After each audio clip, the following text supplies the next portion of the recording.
So I have three main aims. One is fear, because I find that a lot of the teenagers are scared of writing. They're scared of getting started. Also, sometimes, this doesn't seem to be the case here in Turkey, but usually teenagers are intimidated by poetry, or they think they don't like it if they don't write it. But here it seems in Turkey that not only do they like it, but they read it regularly. And know names of books, poetry books, which is really great. But so I address the fear, get them to realize that they're interested in poetry, and that's why I say it's like storytelling, because they can relate to stories. And then I get them started. So I get them to write past the fears. They think, well, what if I don't have a voice? What if no one likes it? What if I sound boring? What if, who cares?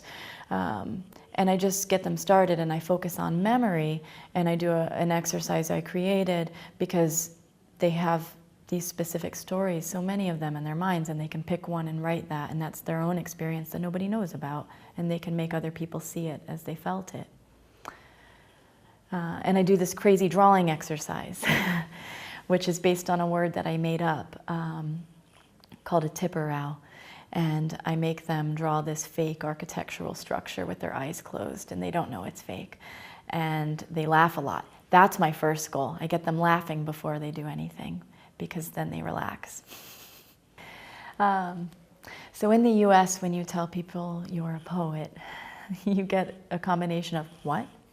Or how do you make money? Or just looks of confusion. The biggest difference I've noticed between Europe and the US is the number of people who consistently go to poetry readings and the poetry festival culture, like this festival. I think the US is starting to pick up on this now, but in general, they don't have a long history of arts festivals, specifically poetry festivals.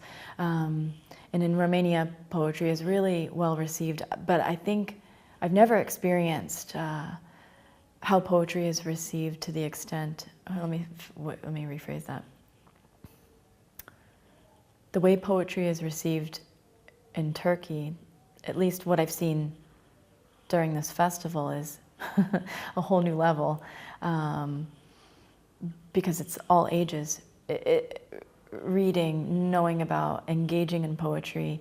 I don't see people scared of poetry or intimidated by it here. It seems really like a part of everyday life, based on my observations. And I have never seen so many flower bouquets. I feel like it's like a poetry flower festival. It's amazing. The movie was beautiful.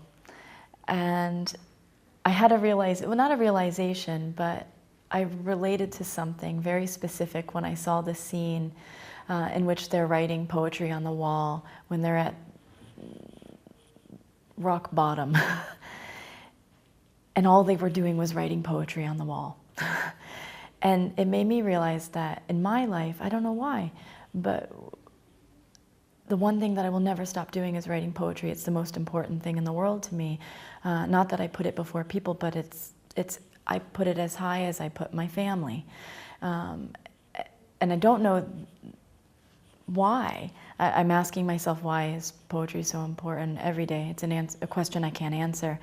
That movie made me really feel that question. Being a poet and surviving in the world is the most impractical thing in the world. We have a lot of jobs. In the US, I worked on average between 50 and 60 hours a week before I came to Romania. I taught part-time at the university. I had an office job, and I also did other teaching jobs simultaneously. And even in Romania, I'm teaching workshops, I'm teaching at the university. So I think we just are collectors of jobs, and somehow we manage to write poems in all of this craziness. So this festival feels like a dream. You know when you're in a dream and you're walking around and you're like, oh, I'm here now. I'm here now. It's just been, hold on, I have to think, because sometimes I get a little awkward during interviews. I've never experienced a festival like this.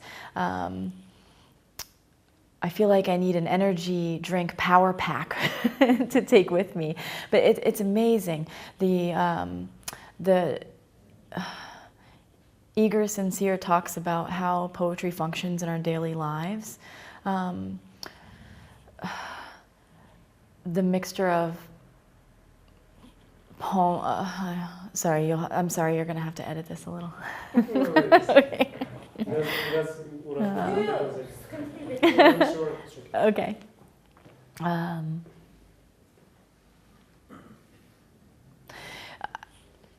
I don't really know what to say. I'm just really grateful to be here. I've never, ever in my life imagined that a bunch of poets' faces would be on a billboard. So for that, I'm even more grateful. So it just seems like a poetry rock star festival, and I'm really humbled to be here. Thank you.